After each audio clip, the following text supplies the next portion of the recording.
Hola, mi nombre es Ignacio Molina y este es el quinto video del taller literario de arte en línea organizado por la Dirección de Cultura del Partido de Morón. A quienes ya vienen siguiendo estos videos o tutoriales, les agradezco mucho la participación, y a quienes lo ven por primera vez, se enganchan al taller por vez primera, les agradezco también y les sugiero que los vean en orden cronológico. Desde el primero lo buscan acá en el YouTube, en las redes sociales de Cultura de Morón. Así están un poco más al tanto y los ven más en orden cronológico, ¿sí? Y bueno, y como decía antes, a quienes los vienen siguiendo, que por suerte son bastantes personas, un buen termómetro para medir esto es la gente que se comunica, que se toma el trabajo de mandarme un mail o contactarse de alguna manera. Y muchos de ellos, varios de ellos, con textos, ¿no? Esos mails incluyen textos o ejercicios que escriben a partir de estos videos, así que les respondo a cada uno en particular, pero de todas maneras lo hago por acá, así que muchas gracias por tomarse el trabajo de escribir, de escribirme, de participar y bueno, y de pasar entre todos de alguna manera, al menos aportando un granito de arena para que la cuarentena sea un poco más llevadera. Bueno, hoy quería hablar de algo que me parece importante a la hora de escribir un texto de ficción, muy importante.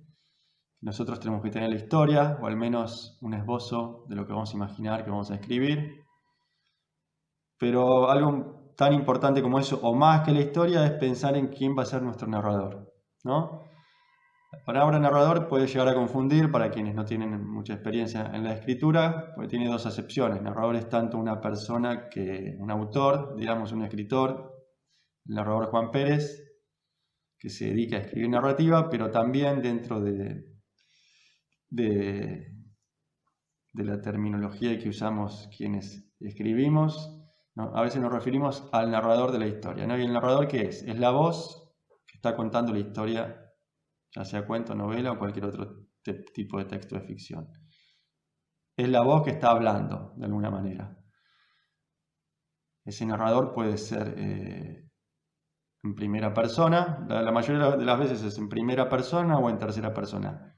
Mucha gente que no está muy acostumbrada a la lectura confunde a la primera persona, un narrador en primera persona, con el autor, ¿no? Eso me pasó mucho cuando publiqué mi primer libro. Cuando publico mi primer libro o cualquiera, ¿no? Pero si lo lee gente que no está muy acostumbrada a leer, piensa que esa voz que está ahí, que está en primera persona, que está diciendo yo fui a caminar por la plaza tal, soy yo, soy Ignacio. Entonces confunde un poco, ¿no? Entonces, pero si vos nunca fuiste a la plaza tal, bueno, no, es ficción, no solo es ficción, sino que esa voz no soy yo. Esto puede parecer muy básico para alguien que está más acostumbrado a leer o a escribir sobre todo, pero está bueno hacer la distinción. Y también cuando se parece, a veces es muy parecido, puede parecerse el narrador al autor, pero nunca es exactamente la misma persona, ¿no? Hay casos extremos, por ejemplo en Borges, incluso cuando el personaje se llama Borges, ahora cuenta historias fantásticas que evidentemente no le sucedieron a Borges. O sea, inclusive en ese caso, el Borges, ese narrador, no es el Borges, Jorge Luis Borges, autor, ¿no? Ese es un caso más fino y a Borges le gusta plantear esa ambigüedad, pero bueno, por ahí está contando cosas como en el cuento del Aleph, ¿no? Algo muy fantástico y es evidente que no es él. Entonces es un juego entre la realidad y la ficción. Pero bueno, pasando en limpio un poco de lo que dije hasta ahora, hay básicamente dos tipos de narradores que son los que más se usan. La primera persona, yo hice tal cosa, o la tercera persona, él o ella, ¿no? Después está la segunda, que es menos usual, pero que a veces aparece, que muchas veces es una especie de primera persona, pero haciendo una especie de monólogo interior hacia uno mismo, ¿no? Entonces dice, ¿te acordás aquella vez que te animaste a grabar aquel video? Bueno, es un narrador que se está hablando a sí mismo, como una voz interna, ¿no? O también es indeterminada y le habla a determinado personaje. Pero bueno, eso no nos vamos a detener tanto en eso, que es menos usual. Algún día podemos ver más ejemplos de la segunda persona, pero vuelvo, cuando es primera persona está muy claro. Cuando es tercera persona hay dos grandes tipos de terceras personas. Está el narrador en tercera persona omnisciente, que es el que sabe todo, es como un Dios. Para aquellos que creen en Dios, es muy fácil darse cuenta. Para los que no creemos tanto en Dios, igual la figura funciona igual. Dios sabe todo lo que, o al menos yo cuando creía en Dios de pequeño, pues pensaba que Dios sabía todo lo que yo estaba pensando y lo que estaba pensando la persona al lado y todo eso. Bueno, el narrador omnisciente es como Dios porque sabe todo lo que hacen y piensan los personajes, ¿sí? Entonces puede seguir a todos los personajes con la misma distancia, ¿no? Después está la tercera persona, que es la que sabe lo que piensa y sabe solo uno de los personajes. Es una tercera persona más pegada al personaje. De alguna manera es una mezcla entre tercera y primera, ¿no? Porque por ahí usa el lenguaje que pertenece al personaje, ¿sí? Que no es propio, pero sí es lo que usaría o parafrasea de alguna manera al personaje. Esto después lo vamos a ver con un ejemplo. Y la voz, esta tercera persona, cuanto más omnisciente es, cuanto más alejada está de un personaje y abarca a más personajes, más obligada está a ser una voz más neutra, ¿no? Porque no toma el dialecto o la forma de hablar de ninguno de los personajes en particular, sino que es equidistante a todos y muestra nada más, entonces está obligada a ser más neutra. Y algo importante es que este narrador nunca es un personaje. O sea, la tercera persona nunca es un personaje. Entonces no tiene el permiso de participar de la historia, por supuesto, pero tampoco desde el lenguaje de participar, ¿no? No sé, si si el narrador está contando una historia sucedida en el siglo XIX y mete algún argot, alguna palabra del siglo XX o del siglo XXI, y ahí va a sonar extraño, porque ¿quién es esa voz que está contando ahí? ¿No? ¿O quién es esa voz que está opinando? El narrador de afuera no opina.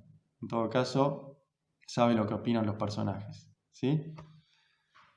Después avanzamos un poco en el tema, vemos que hay autores, vuelvo a Borges, que ya lo nombré, pero a Borges le gusta hacer mucho esto hay un cuento, búsquenlo si quieren, se llama Emma Suns, para quienes no lo conocen. Y la primera impresión que se da al leer Emma Suns es que el narrador es en tercera persona. Pero por momentos el narrador se mete un yo en el medio y opina sobre lo que le pasa a la pobre Emma, al personaje. Entonces, ahí ya no es una tercera persona, es una primera disfrazada de tercera, ¿sí? Y después nos damos cuenta que en realidad ese narrador no sabe todo, sino que está parafraseando algo, es el mismo Borges, sin autodenominarse Borges, parafraseando algo que alguien le contó, ¿sí? O un alter ego de Borges. Entonces dice, bueno, sin decir, dice, a mí me contaron esta historia y yo ahora la voy a contar. Cuenta en una supuesta tercera persona y por momentos dice, y acá creo que pasó esto. Y ese acá creo ya es una primera que después se pone a opinar. Si ven el cuento ya se van a dar cuenta de qué hablo. Bueno, entonces, volviendo a pasar en limpio, lástima que no tengo un pizarrón acá. Este cuadro que está acá atrás no lo puedo usar de pizarrón porque es un cuadro pintado por mi mamá. El otro día me dijo que dijera eso, así que acá lo estoy diciendo. Mónica Harrington se llama. Bueno, entonces tenemos la primera persona y la tercera, básicamente. La tercera puede ser más omnisciente o más pegada a un personaje, que sabe, como una cámara que sigue solo a ese personaje y sabe lo que le pasa a ese personaje y no sabe lo que le pasa al resto, ¿sí? Ahora, también algo importante a la hora de contar un cuento o una historia es pensar desde qué momento la estamos contando, ¿sí? Puede ser en presente, puede ser en pasado. Ese pasado puede ser un pasado cercano o un pasado lejano. Puede ser mitad en pasado y a partir de determinado momento en presente, ¿sí? Eso es muy importante. Vieron que para mí en este sentido hay algunas clasificaciones, y uno de estos tipos de cuentos son los cuentos infantiles. Hay uno que decía, había una vez. Bueno, ese había una vez, ya, si lo piensan, el narrador ya sabe todo lo que pasó en la historia, lo está contando desde un futuro lejano, ¿no? Entonces ya sabe todo, y eso incide de alguna manera en la historia, ya sabe el final cuando está contando el principio.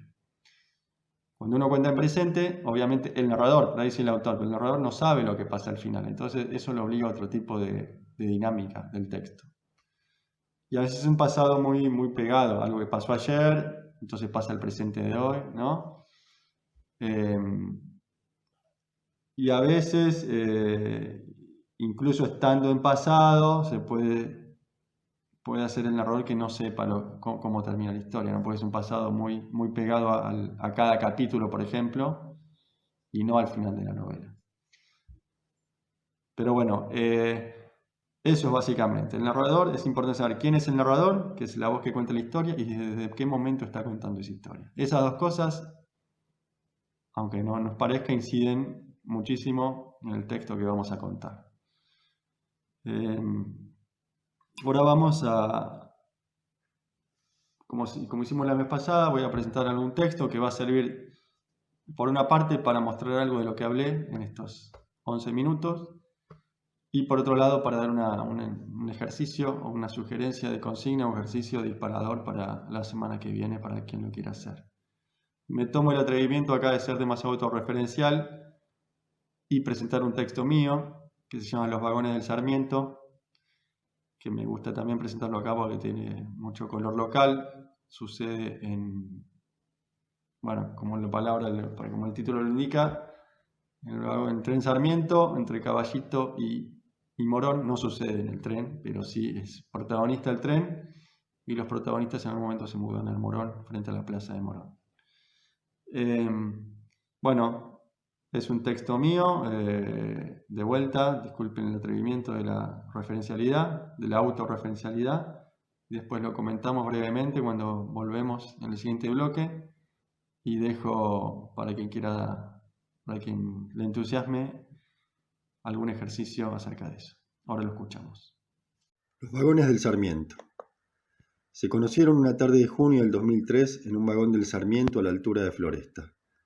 Unos días después, tuvieron su primera cita y hacia fin de año, cuando planearon unas vacaciones en Gesell y Mariana empezó a tomar pastillas anticonceptivas, José se dio cuenta de que la relación iba en serio y de que a ninguna novia anterior le había dicho tantas veces te amo.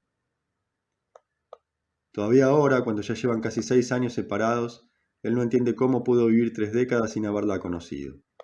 El 2013 es su punto de inflexión. Cada vez que se pone a recordar algo, calcula cuántos años antes o después de conocer a Mariana pasó. Todas las cosas anteriores se le hacen opacas, deslucidas, como si hubieran sido vividas por un José desconocido. En mayo del 2005 se mudaron juntos a un departamento de 3 ambientes y medio de los padres de ella en Morón. José recuerda los meses siguientes como los más placenteros de su vida. Si piensa en esa época, lo primero que se le aparece es el olor del Fernet que compartían casi todas las noches y la sensación de ir quedándose dormido junto a la calidez de Mariana después de coger. Durante el Mundial del 2006, ella dejó de tomar pastillas y un año después nació Josefina, la beba que lo llenó de felicidad pero que al mismo tiempo impuso alguna distancia entre ellos. Con la paternidad, José se volvió más adulto y responsable. O al menos eso le gusta pensar que diría si tuviera que describir las diferentes etapas de su vida. Cuando Josefina entró a primer grado, empezó lo que él llama la etapa del extrañamiento. Mariana empezó a mostrarse más fría y distante. Todo lo que antes la fascinaba de él, ahora parecía fastidiarla. El primer mes entero, que pasaron sin compartir ni un vaso de Fernet, José sintió que ese era el principio del fin. Y ese fin llegó en el invierno del 2014, cuando después de varias noches de discusiones, él se fue de Morón y volvió a la casa de sus papás en Caballito. Los vagones del Sarmiento, a los que se acostumbró a subir 2 veces por semana para ir a ver a Josefina, ya no eran los mismos del 2003. En una llamada telefónica del verano del 2016, Mariana le blanqueó a José su noviazgo con un tal Diego y él, que creía que ya había superado el duelo de la separación, volvió a revolcarse en el sufrimiento. Pero ni siquiera en los momentos más oscuros, cuando sintió que odiaba a la mamá de su hija, dejó de sentir al 2003 como un punto de inflexión. Y también pensaba que nunca volvería a vivir algo parecido a lo de aquellos gloriosos años, meses del 2005 y 2006. Esas cosas pasan una sola vez en la vida. Le dijo una noche a un amigo que largó una carcajada como para darle a entender que estaba diciendo boludeces. El noviazgo entre Mariana y Diego, que habían llegado a convivir más de un año, terminó a fines del mes pasado. A José la noticia lo tomó de sorpresa y después de 4 años volvió a entrar al departamento. Sintió que Mariana ahora se mostraba un poco más cercana y cariñosa y le gustó ver en el living un portarretratos con una foto de los tres juntos que se habían sacado el día en que Josefina empezó 7º grado. La semana pasada, unos minutos después de que anunciaran la cuarentena obligatoria, Mariana llamó a José para preguntarle si no quería ir a aislarse con ellas, que de otra manera no iba a poder ver a Josefina por quién sabe cuánto tiempo. Él lo pensó toda la noche y en la mañana hizo un bolso y se despidió de sus papás. Con un poco de miedo de que lo parara la policía, tomó el Sarmiento entre Caballito y Morón y se instaló en el cuartito que Diego había usado como estudio y que aún conservaba alguna de sus cosas: un cortaplumas, una carpeta, un estuche, un atado con 6 cigarrillos. Josefina ya es preadolescente y se aburre y chatea todo el día con sus amigas. José usa el baño de servicio para varias cosas, pero para ducharse tiene que pedir turno y, con una mezcla de asco y emoción, sacar los pelos largos que dejan las chicas enredados en el desagüe. Para hacer las compras y cocinar también se van turnando. José siente que Mariana es la misma que conoció en el 2003, pero que a la vez el tiempo y las cosas que vivió sin él la fueron transformando en alguien unos centímetros diferente. Ahora, una medianoche, José no puede dormir y sale al balcón a fumar uno de los cigarrillos de Diego. Josefina ya duerme, o al menos en su cuarto ya no hay luces prendidas. Él siente ruidos en la cocina y, un minuto después, algo lejano pero inolvidable: los pasos descalzos de Mariana atravesando el living. También le llega, desde la oscuridad, un olor imposible, amargo y burbujeante, que no sentía desde hace 1.000.000 de años. ¿Tomamos uno?, le pregunta Mariana, todavía sin mirarlo a los ojos, con la cabeza girada hacia la plaza de Morón más vacía que nunca, mientras le acerca a los labios el borde de un vaso bien cargado de Fernet. Bueno, eso fue Los Vagones del Sarmiento, el cuento de mi autoría. Espero que les haya gustado. Traté de poner la imagen en la letra más grande por si me di cuenta que la semana pasada quienes leyeran del celular no iban a ver bien. Así que bueno, espero que ahora sí. Bueno, y gracias de vuelta por escucharme. Este cuento, como se ve, como es evidente, lo escribí hace muy poco tiempo y es probable que forme parte de mi próximo libro, que tendría que haber salido en mayo o junio durante lo que después fue la cuarentena. Su salida se pospuso, así que bueno, ya los que les interesa seguramente se enterarán de alguna manera cuando salga ese libro. Perdón por el autochivo, por el chivo. Bueno, acá en el texto, ven, para comentar algo de lo que estuvimos hablando antes, está en tercera persona, ¿no? Una tercera persona que no es totalmente omnisciente porque no sabe, es una tercera persona que sigue muy pegada a Gabriel, que es el protagonista, ¿no? El personaje protagonista. Esta voz sabe solamente lo que piensa Gabriel, lo que siente, y no sigue, no sabe lo que piensa, por ejemplo, la mujer Mariana, o la ex mujer. Entonces es una voz muy pegada a Gabriel. En ese sentido utiliza el lenguaje de Gabriel, ¿no? Porque no es cuando la voz dice, por ejemplo, para poner una de las palabras que dice que son de Gabriel, dice boludeces, después dice otras que no voy a decir acá, léanlas. Pero cuando dice boludeces no es una palabra que el narrador tiene la potestad de decir, porque si el narrador dijera por motu propio boludeces, nosotros podríamos decir, ¿y este quién es, no? ¿Por qué dice boludeces? Si no es un personaje, no está interviniendo en la historia. Si dijera una palabra fuerte no por mala palabra, sino porque es muy propia de un determinado lenguaje, nosotros podríamos decir, ¿por qué habla de esta manera si no es nadie en la historia, no? Entonces por eso decía que cuando el narrador es en tercera tiene que ser lo más neutro posible, mostrar nada más, porque no opinar a través, no sentenciar a través del lenguaje, ¿sí? Ni opinar ni ni utilizar un lenguaje que sea demasiado destacable, ¿no? En el sentido de que, bueno, ¿por qué lo usa? En este caso, boludeces. ¿Por qué está usando boludeces? ¿Quién es esta persona que está hablando? Esta voz. Ahora, en este caso sí lo puede usar porque es un narrador muy pegado a Gabriel. Entonces, está tomando de alguna manera la lengua de Gabriel, está hablando a través de Gabriel, ¿no? O hace a Gabriel hablar, al revés, hace a Gabriel hablar a través suyo. Aunque no esté citando con comillas, ¿no? Sí está haciendo hablar a Gabriel, de alguna manera. Gabriel lo está haciendo hablar a él. Entonces ahí sí tiene la potestad de usar las palabras que usaría Gabriel. Está en boludeces, pero si leen el texto, si lo vuelven a leer, va a estar varias veces esto, ¿no? El narrador utilizando el lenguaje del personaje. Esto es más difícil. Bueno, de esta manera, si tuviera por ahí Mariano un poco más de participación directa, y si él siguiera todo el tiempo a Gabriel y no a Mariana, ya no podría emular o parafrasear un pensamiento de Mariana, ¿sí? O una forma de hablar de Mariana, porque ya está con Gabriel el narrador. Ahora, si fuera una tercera más distante, más equidistante, una más omnisciente, digamos, ahí sí podría, pero con ciertos reparos, ¿no? Porque si un narrador utiliza un omnisciente, utiliza el lenguaje de todos los personajes, y son varios, va a ser medio difícil eso, ¿no? Hay más bien utilizar la cita directa. Bueno, eso en cuanto al narrador, que está claro que es una tercera persona pegada a la primera. Pero también tiene otra cosa que hablamos acá, que es desde cuándo se está contando esta historia.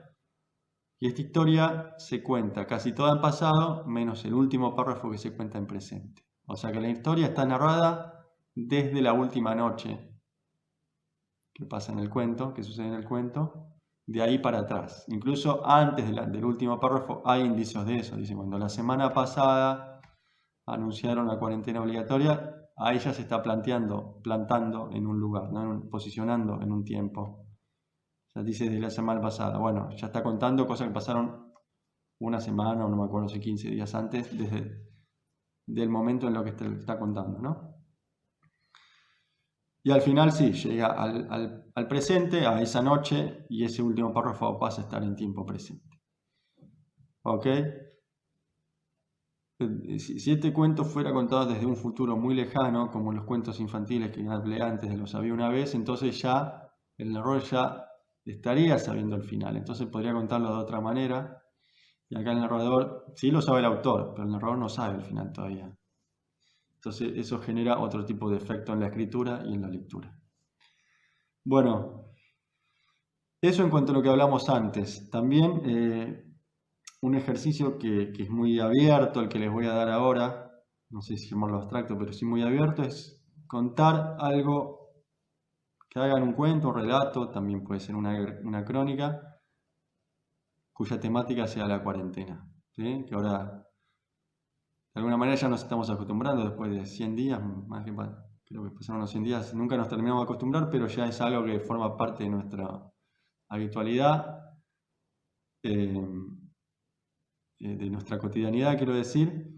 Entonces un poco más ya la tenemos internalizada. Cuando escribí este cuento hace un par de meses era algo todavía muy nuevo y muy extraño.